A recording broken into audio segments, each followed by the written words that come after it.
علیکم عزتمنو نننې معلومات زمونږ د زیبا ګل په باره کې چې زیبا ګل د ټیک ټاک پسې لیونی شوله. هغه وایي چې پاکستان حکومت چې ټیک ټاک بندوو باید چې موږ ته یې لغونتې معمولي وارننګ راکړی وی، هغې نه یې بعد بند کړی وی، نو بیا زموږ څه اعتراض نه و. نور یې څه خبرې کړې غواړئ چې تاسو پوه شئ نو زموږ دا ویډیو د سره تر اخره پورې وګورئ، تاسو ته به پوره معلومات در ورسېږي. خو د دې ویډیو نه مخکې زه تاسو ته دا یادګي نه وکړم، تاسو کو چېرې زموږ په دې چینل کې نوي وئ حتما د زموږ همدا چینل د سره سبسکرایب کړئ، خوا کې اوسه د ټلۍ نشان ووهئ. هر یوه نوې معلوماتي ویډیو تاسو ته په اسانۍ باندې در ورسېږي. حتمنو زیبا ګل یوه افغانۍ ښځه ده او په دوبۍ کې خپل بزنس کاروبار کوي. په ټیک ټاک ډېره مشهوره ده.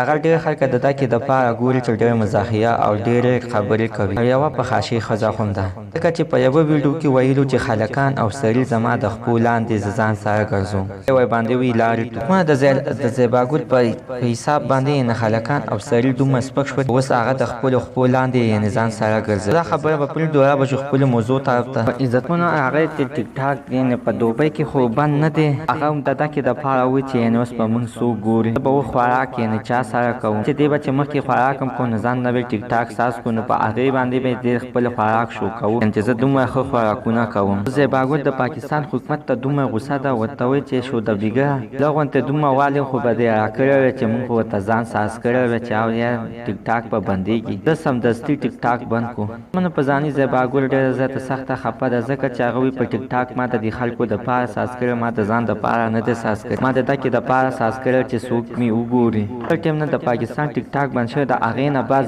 زما کتونکي ډېر کم شوي دي او اوس زما ټیک ټاک یعنې څوک نه ګوري. عزتمنو ستاسو د زیبا ګل په هره باندې یعنې څه خیر دی؟ من سره خپل نظر شریک کړئ. ټاک چې بند شو ښه وشو که بد وشو، زما په حساب باندې یعنې ډېر غټ ښه کار یې وکړو، ځکه چې دغه شانته ډېرې پښتنې جینکۍ په شرمونو باندې وشرمول او ځان د لایک دپاره یعنې کم کارونه نه کوي. زموږ نننۍ معلومات د دې ځای پورې د نوي معلومات دپاره زموږ همدا چینل د سره سبسکرایب کړئ، خوا کې اوسه د ټلۍ نشان ووهئ. هر یوه نوې معلوماتي ویډیو تاسو ته په اسانۍ باندې در ورسېږي.